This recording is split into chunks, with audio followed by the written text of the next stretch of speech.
ক্রয় মূল্য ও বিক্রয় মূল্যের অনুপাত 5:7 হলে লাভের পরিমাণ শতকরা কত?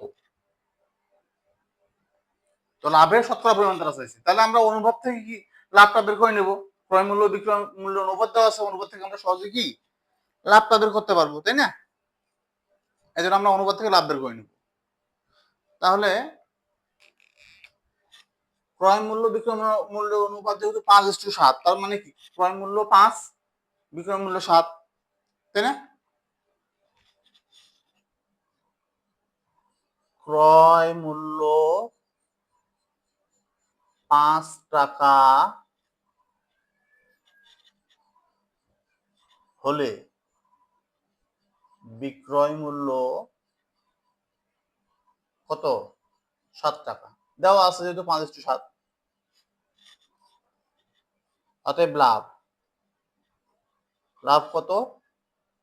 তাহলে বিক্রয় মূল্য 7 থেকে 5 বাদ দিব, তাই না? 2 টাকা। এই যে আমাদের লাভ বের হয়ে গেল। এখন তারা লাভের শতকরাটা চাইছে, তাহলে শতকরা বের করতে শতকরা লাভ, শতকরা